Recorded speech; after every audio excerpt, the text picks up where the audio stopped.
오늘 우리 함께 보신 하나님의 말씀은 갈라디아서 5장 22절에서 23절까지 있는 말씀입니다. 우리 다 같이 한 목소리 읽어봅니다.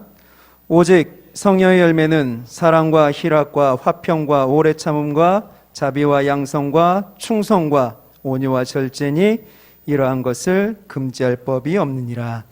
아멘. 할렐루야. 하나님의 크신 사랑과 은총이 오늘 육부 예배 나오신 모든 이들에게 충만하시길 주님의 이름으로 축원합니다. 우리 옆 사람과 같이 한번 인사합시다. 하나님이 당신을 사랑하시니 저도 당신을 사랑합니다.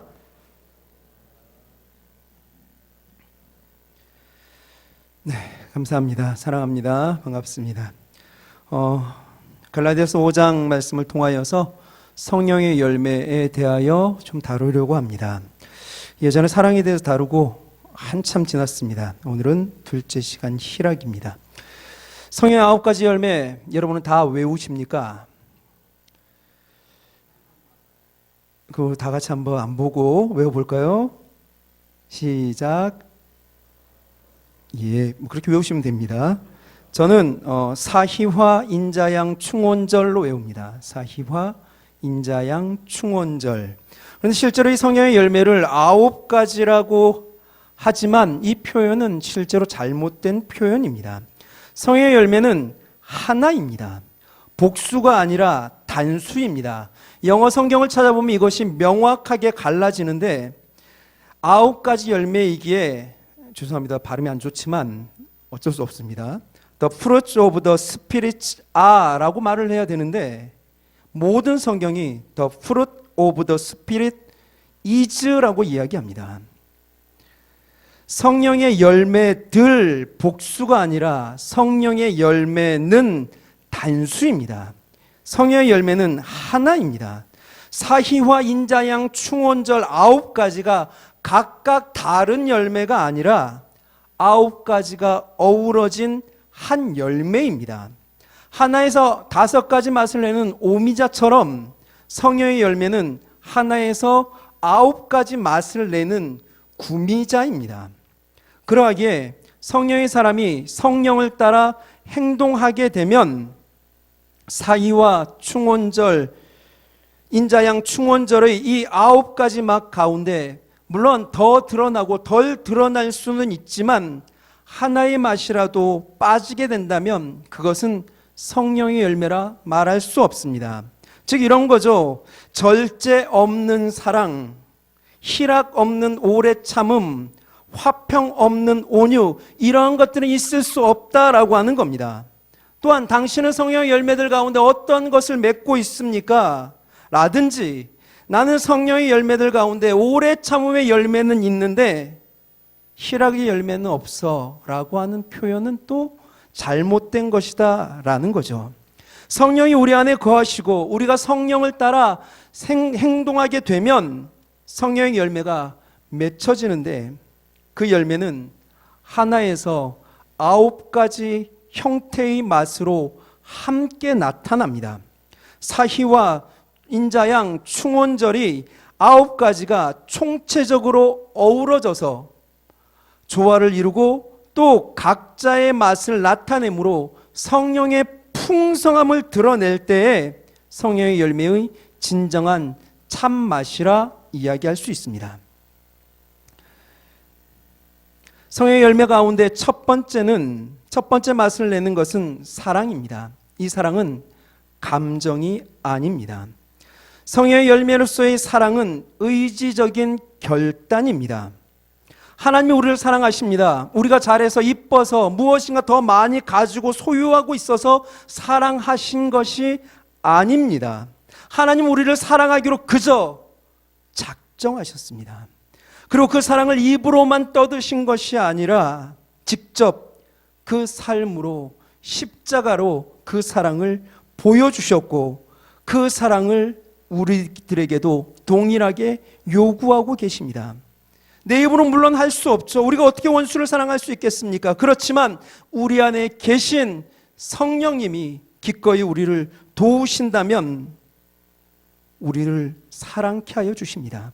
내 감정과 내 능력이 아니라 그분께 나 자신을 내어드리면 성령님이 우리로 원수까지도 사랑케 하시는 거죠. 성령의 두 번째 열매는 희락입니다. 곧 기쁨입니다. 서울여대에서 기독교 교육을 가르치시는 장경철 교수님의 흔적신학이라고 하는 책이 있습니다. 그 책에서 이런 이야기를 들려줍니다. 셋째 아이가 태어났답니다. 얼마 되지 않아서 누워서 방긋방긋하고 있는 이 아기가 너무 귀여워 아기를 간지르며 이렇게 말했답니다. 얘야, 웃지만 말고 말 좀 해봐라. 왜 말은 안 하고 웃기만 하니? 그랬더니 옆에 있던 둘째 딸이 시큰둥하게 이렇게 말하더랍니다. 어른이 되면 웃지는 않고 말만 할 테니까요. 여러분, 이 아이의 말 사실 아닙니까? 아이들은 그렇게 웃음이 많지만 점점점 어른이 돼가면서 웃음이 많이 사라지는 것을 보게 됩니다. 요즘은 참 기뻐할 일이 없는 것 같습니다. 삶은 어렵고 힘듭니다. 해결해야 될 현실적인 일들이 너무나 많습니다. 주위를 둘러보면 모든 사람이 그런 것 같습니다. 어떤 이가 이런 표현을 썼더라고요. 지옥에서 출장 나온 사람처럼 불만과 분노로 가득 차 있는 것 같습니다. 세상의 모든 고민은 혼자 다 싸질머지고 있는 것처럼 마치 지옥문 앞에 고민하고 있는 로댕이 생각하는 사람처럼 그렇게 살아가는 것 같습니다. 여러분, 이쯤에서 옆 사람을 아주 보게 되면 신뢰가 됩니다. 보시면 안 됩니다. 괜히 눈 마주치면 멀찍해지니까 절대로 보지 마십시오. 아마 코로나 장기화로 인한 피로감일 것이라 생각이 듭니다. 사회적 거리두기, 마스크, 발열 체크, 방역, 이젠 참 지겹지 않습니까? 백신 접종이 이루어지면 이 끔찍한 코로나 없어질 줄 알았는데 더 기승을 부리고 있습니다. 웃을 일이 정말 없습니다. 물질적으로는 옛날보다 더 부유해졌지만 우리 마음은 더 가난해진 것 같습니다. 여유도 없고 늘 쫓기는 것 같고 염려로 가득한 것 같습니다. 이런 상황에서 삶으로 드러내야 할 성령의 열매, 그 두 번째의 희락, 기쁨, 이건 뭘까요? 항상 기뻐하라고 하는 것은 하나님의 뜻입니다. 그런데 이것이 됩니까? 항상 어떻게 기뻐합니까? 때로 기뻐할 수 없는 삶의 상황도 생기지 않습니까? 그런 상황에서 어떻게 항상 기뻐하는 삶을 살 수 있단 말입니까? 우리는 실제로 기뻐할 만한 일이 있어야 기쁩니다. 여러분, 보통 언제 기쁩니까? 자녀들이 그 어려운 대학 합격했을 때, 게다가 전액 장학금 받았다. 기쁘지 않습니까? 완전한 기쁨이죠. 자식이 있는데 대기업에 3수 만에 취직을 했다. 높은 경쟁률을 뚫고 승진했다. 생각지도 않았던 보너스가 나오고 시작한 사업이 승승장구하고 묵혀두었던 땅값이 천정부지로 뛰고 새 집을 장만하게 되고 뭐 이런 것들, 혹은 오랫동안 병상에 누워 계시던 부모님이 의식을 회복한다던가 그 병에서 일어나게 되면 기뻐합니다. 기쁘죠. 결국 기쁨이라고 하는 것은 뭔가가 있어야만 됩니다. 좋아할 일이 있어야 좋은 것이고 기뻐할 만한 일이 있어야 기쁜 거죠. 즉, 기쁨은 어떤 간절한 바램이나 그토록 소망했던 그 소원이 이루어지거나 지금보다 좀 더 나은 일이 생겨났을 때 느끼는 감정이 아닌가 합니다. 무엇인가를 잃게 되거나 무엇인가가 이루어지지 않는 그 답답한 상황 가운데 기뻐한다라고 하는 것은 불가능입니다. 그럼 성령의 열매로서의 기쁨도 이와 같을까요? 성령의 열매, 기쁨. 여러분, 기독교 역사 가운데 가장 성령 충만한 사람들은 누구였을까요? 누가 뭐라 해도 초대교회 사람들이었을 것입니다. 초대교회 성도들. 기독교인의 대표적인 특징은 두 가지를 꼽으라고 한다면 기쁨과 감사 아니겠습니까? 초대교인들은 이 기쁨과 감사가 매 순간 넘쳐났을 것입니다. 이들이 맺은 성령의 열매로서의 기쁨, 어떤 모습일까요? 물론 그들은 간절한 소원이 이루어지거나 지금보다 더 나은 일이 생겼을 때 우리들이 기뻐하는 그런 것도 물론 기뻤겠지만, 이 성도들의 기쁨이라고 한다면 이런 것과는 전혀 다른 기쁨을 누렸을 것입니다. 그들은 끊임없는 박해와 죽음의 위협 가운데 살았습니다. 예수 믿는다는 이유만으로 재산을 다 빼앗겼고 직장에서 쫓겨났습니다. 지위를 박탈당했습니다. 한순간 하층민으로 전락당합니다. 이 정도만 해도 다행이죠. 박해가 심할 때는 예수 믿는 자들을 잡아다가 산채로 불을 붙여 길거리에 가로등으로 썼답니다. 사자밥이 되도록 던져놓고 그것을 바라보며 깔깔대고 좋아합니다. 목을 베고 기름가마에 튀기고 가죽을 벗겨 죽입니다. 톱으로 켜고 사지를 말에 매달아 찢어 죽이죠.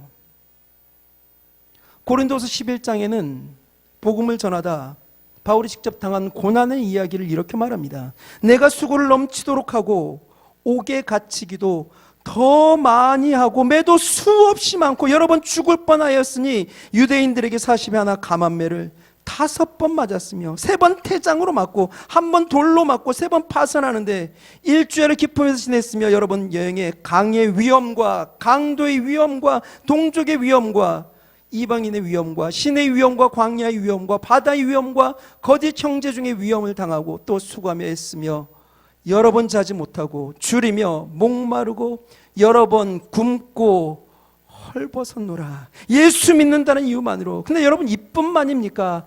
알잖아요. 사도 바울에게는 육체의 가시, 사단의 사자라고 할 정도의 끔찍한 질병도 있었습니다. 다른 이들의 병은 기도하며 고칩니다. 죽은 자를 살리기도 합니다. 그런 그가 간절히 3번이나 자신을 위해 기도했는데 하나님이 거절하십니다. 그런 그가 선택한 것, 그는 그 상황에도 크게 기뻐합니다. 우리 고린도서 12장 말씀 우리 다 같이 한 목소리 읽어보겠습니다. 여러 계시를 받은 것이 지극히 크므로 너무 자고하지 않게 하시려고 내 육체의 가시 곧 사단의 사자를 주셨으니 이는 나를 쳐서 너무 자고하지 않게 하려 하심이니라. 이것이 내게서 떠나기 위하여 내가 3번 주께 간구하였더니 내게 이르시기를 내 은혜가 내게 족하도다. 이는 내 능력이 약한 데서 온전하여 짐이라 하신지라. 이러므로 도리어 크게 기뻐함으로 나의 여러 약한 것들에 대하여 자랑하리니 이는 그리스도의 능력으로 내게 머물게 하려 함이라. 아멘. 이런 상황에서도 도리어 크게 기뻐한 삶, 사도 바울의 삶이었습니다. 빌립보서는 사도 바울이 쓴 기쁨의 서신입니다. 근데 아시죠? 이 빌립보서를 쓸 때 그는 감옥에 갇혀 있었습니다. 자유가 없습니다. 잠자리도 불편합니다. 먹을 것, 마실 것, 입을 것 모든 것이 어렵습니다. 돌보아줄 자녀도 돌보아줄 사람도 없습니다. 친구도 없습니다. 게다가 그는 당장 죽어도 이상하지 않는 당시에는 중범죄자였습니다. 기쁨의 서신을 받는 빌립보 교회도 상황이 좋지 않았습니다. 불화를 초래하는 다양한 문제가 있었습니다. 그래서 바울은 급히 디모데를 빌립보 교회에 파송해야 했습니다. 병들어 죽다 살아난 에바브로디도도 빌립보 교회에 보내야 했습니다. 모든 것이 좋다면 그들을 보낼 필요가 없죠. 이단의 문제도 있었습니다. 그럼에도 바울은 이 빌립보서를 쓰며 계속 기뻐하라고 말씀합니다. 이런 상황에서 어떻게 기뻐할 수 있겠습니까? 신약 성경에 기록된 헬라어로 기쁨이라고 하는 말은 보통 10가지 정도의 단어로 분류합니다. 몇 가지만 본다면 환희의 기쁨을 이야기할 때는 아갈리아오로, 낙천적인 기쁨을 이야기할 때는 유뚜메오로, 즐거움이나 유쾌함 헤도네, 행복한 기쁨은 마카리오스, 뛰는 기쁨은 스키르타오, 그리고 내적인 기쁨을 카라라고 말을 합니다. 카라. 성령의 열매로 희락은 이 내적인 기쁨인 카라를 사용합니다.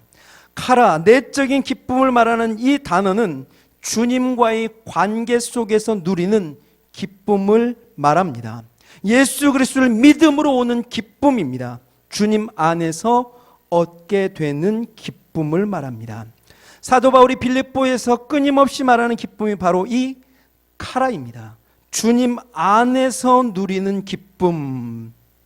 빌립보서 3장 1절, 종말로 나의 형제들아 주 안에서 기뻐하라. 4장 4절, 주 안에서 항상 기뻐하라. 내가 다시 말하노니 기뻐하라. 4장 10절, 내가 주 안에서 크게 기뻐함은, 주님 안에서 누리는 기쁨, 이것은 성령 충만한 초대교회 성도들이나 사도 바울 등 순교자들의 기쁨을 이야기하는데, 이것은 결단코 감정적인 것이 될 수 없습니다.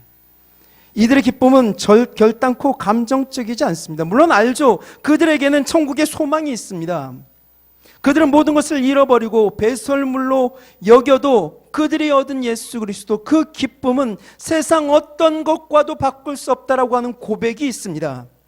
그래서 초대교회 성도들 매 순간 기뻐했습니다. 그거 압니다. 근데 그 기쁨이 감정적일까요? 자고 일어나면 내 가족이 잡혀가고 없습니다. 함께 신앙생활하며 함께 옆에서 예배하였던 이가 어느 날 길거리 가로등이 되어 다 죽어가고 있습니다. 사자의 밥으로 찢기고 있고 매 맞아 고통스럽게 죽어가는 그가 내 아들입니다. 그들을 바라볼 때 감정적으로 항상 기뻐할 수 있겠습니까? 물론 그 상황을 이기기 위하여 찬송은 불렀을 겁니다. 근데 그 찬송이 감정적으로 환희와 기쁨에 들떠 찬송했겠습니까? 사랑하는 가족이, 사랑하는 교우가 그렇게 고통을 당하고 죽어가는데 성령 충만하니까, 천국에 소망이 있으니까 깔깔대며 아 좋다, 천국 가네. 이 땅에 그렇게 고통을 당하느니 차라리 천국 가는 게 좋겠지. 보석, 황금으로 뒤덮인 그곳에서 면류관 쓰며 살게 되니 아 좋다, 잘됐다 그랬을까요? 사도행전에 보면 백성과 장로와 서기관들에게 둘러싸여 순교를 당한 스데반 이야기가 나옵니다. 돌에 맞기 전 스데반은 이런 고백을 하죠. 스데반이 성령이 충만하여 하늘을 우러러 주목하여 하나님의 영광과 및 예수께서 하나님 우편에 서신 것을 보고 말하되 보라, 하늘이 열리고 인자가 하나님의 우편에 서신 것을 보노라. 돌에 맞기 전입니다. 환상 가운데 이것을 보았습니다. 스데반 하나님 나라 갔을까요? 안 갔을까요? 당연히 가지 않았겠습니까? 하나님 나라 갔다는 것에 대한 이견이 없을 겁니다. 그럼 여러분, 하나님 나라에 스데반이 갔으니까 초대교회 성도들 기뻐하고 박수치며 즐거워했을까요? 아닙니다. 그 경건한 사람들, 그 성령 충만한 사람들, 스데반이 죽음, 틀림없이 천국에 간 그 죽음을 바라보며 성경은 스데반을 장사하고 위하여 크게 울더라라고 말을 합니다. 그들은 울었습니다. 천국 갔으니까 기쁨의 눈물이었을까요? 아니요. 천국에 대한 소망으로 성령으로 충만했던 그들도 슬펐습니다. 안타까워했고 속상했으며 많이 괴로워했습니다. 감정적으로 힘들고 벅찼습니다. 이런 상황 속에서 항상 기뻐하라가 됩니까? 그런데 놀랍게도 스데반을 장사하고 난 이후의 모습은 왜 항상 기뻐하라가 가능한지를 보여줍니다. 스데반을 죽인 다음 사울은 교회를 없애려고 날뛰기 시작합니다. 사울이 교회를 잔멸할세 각 집에 들어가 남녀를 끌어다가 옥에 넘기니라. 지도자 가운데 한 명이 잡혀서 죽었습니다. 그들도 이제 잡히면 죽습니다. 숨고 피하고 비껴서는 것 당연합니다. 그래서 그들도 피하죠. 피하고 달아났으면 숨어야 되지 않습니까? 드러내면 안 됩니다. 걸리면 끝입니다. 그런데 그 흩어진 사람들이 두루 다니며 복음의 말씀을 전했다라고 이야기합니다. 그리고 드러나는 표적과 증거들로 인하여서 일심으로 복음을 따르는 역사가 나타났다라고 이야기를 합니다. 심지어 사마리아 성에는 큰 기쁨이 있었다라고까지 증거하고 있습니다. 여러분, 스데반이 죽었습니다. 함께 신앙생활하던 수없이 많은 가족들이 잡혀갔습니다. 고난을 받습니다. 죽임을 당합니다. 슬픕니다. 괴롭습니다. 그럼에도 그들은 슬픔과 괴로움에 묻혀 살아가지 않습니다. 그들이 일어났고 복음을 전했고 성 전체에 기쁨이 충만하게 했습니다. 이 기쁨은 감정적일 수 없습니다. 그리고 감정적이지 않은 그 기쁨의 근원을 가지고 터쳐내는 성령 충만한 이들이 누리고 있는, 흘려보내는 이 기쁨이라는 것, 세상이 과연 감당할 수 있겠습니까? 그런데 이런 사도행전적인 역사는 2000년 전에만 있는 것이 아닙니다. 세계 기독교 박해를 감시하는 오픈도어 선교회에서 지난 2019년 10월 1일부터 2020년 9월 30일까지 조사하여 기독교 박해 국가 순위인 월드와치 리스트 2022를 발표했습니다. 10월 1일부터 9월 30일이니까 1년 아닙니까? 이 기간 동안 무려 4,761명의 기독교인들이 신앙 때문에 살해를 당했습니다. 4,488개의 교회 또는 기독교 건물이 공격을 받았습니다. 4,277명의 기독교인들이 부당하게 체포, 구금 또는 투옥되었으며 1,710명의 기독교인들이 신앙과 관련된 이유로 납치됐습니다. 이는 평균적으로 매일 13명의 기독교인이 신앙 때문에 살해를 당하는 거고, 매일 12개 교회 또는 기독교 건물이 공격을 받는 것이며, 매일 12명의 기독교인이 부당하게 체포, 구금, 투옥되며, 매일 5명의 기독교인이 신앙과 관련된 이유로 납치당한 것을 이야기합니다. 전 세계 3억 4천만 명 이상의 기독교인들이 아직도 신앙 때문에 매우 높거나 극단적인 수준의 고통받고 있는 것으로 이 보고는 증거하고 있습니다. 이것은 전 세계 그리스도인 가운데 8명 중 1명은 반드시 고통받는 숫자입니다. 이것은 아프리카 6명 중 1명, 아시아 5명 중 2명, 라틴 아메리카 12명 중 1명 꼴입니다. 이 자리에 8명 중 1명은 다른 곳에서 극심한 고통을 당하고 있다고 하는 거죠. 아시아가 5명 중에 2명이니까 어떤 고통도 없이 신앙생활하고 있다면 우리는 그들의 목까지 더 열심히 신앙해야 될 것입니다. 게다가 2020년 코로나는 박해의 촉매자로 작용을 합니다. 기존의 억압을 더욱 강화시켜서 인도, 미얀마, 네팔, 베트남, 방글라데시, 파키스탄, 중앙아시아, 말레이시아, 북아프리카, 예멘, 수단 이런 곳에 있는 농촌 지역 기독교인들은 지원을 거부당했습니다. 나이지리아에서는 기독교인들이 다른 가정에 제공되는 식량의 6분의 1만 받고 코로나를 버티고 있습니다. 예수 믿는다는 이유만으로.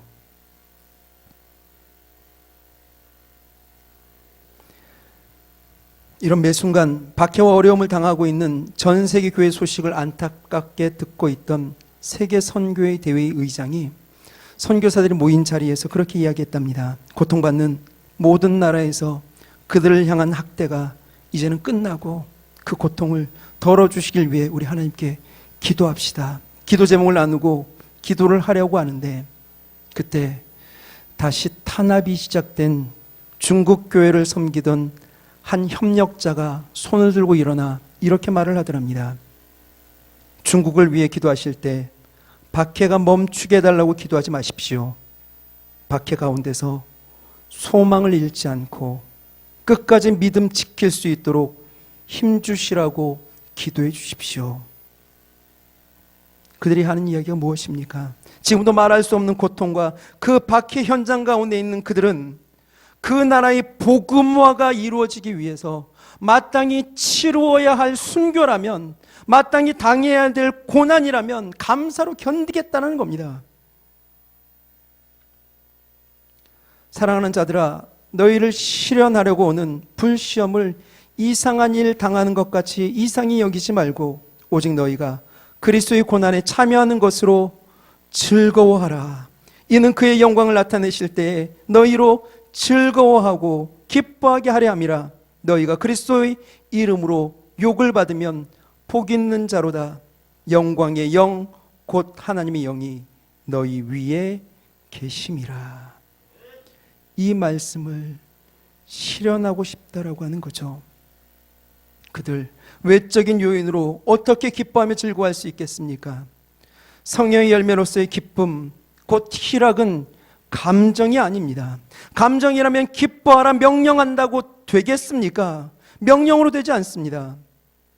이 기쁨은 기쁨의 근원을 모신 자의 충만을 이야기합니다. 하나님을 모신 자로 당연히 살아야 될 삶을 명령하는 겁니다.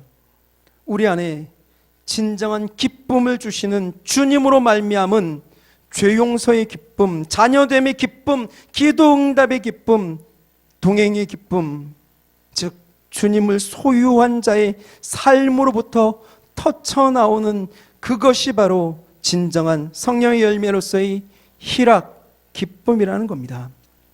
이것을 너무 잘 표현한 것은 저는 하박국이라고 믿습니다. 하박국이 겪었던 상황 다 아시죠? 너무나 비참했습니다. 조국 이스라엘은 바벨론에 의해 온 국토가 폐허가 되고 말았습니다. 열심히 농사를 냈지만 무화과 나무가 무성치 않습니다. 포도나무에 열매가 없습니다. 감람나무에 소출도 없습니다. 밭에 식물도 없습니다. 외양간에 소도 없습니다. 그때 자기 심정을 하박국은 이렇게 말합니다. 내가 들었으므로 내 창자가 흔들렸고, 얼마나 끔찍했으면 창자가 흔들리겠습니까? 그 목소리를 인하여 내 입술이 떨렸도다.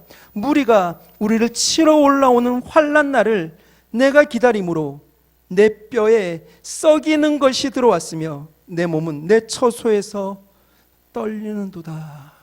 모든 상황이 너무너무 끔찍한 겁니다. 그럼에도 불구하고 이 하박국 곧 이어서 하는 고백이 무엇입니까? 우리 하박국 3장 18절 말씀 다 같이 한번 읽어봅니다.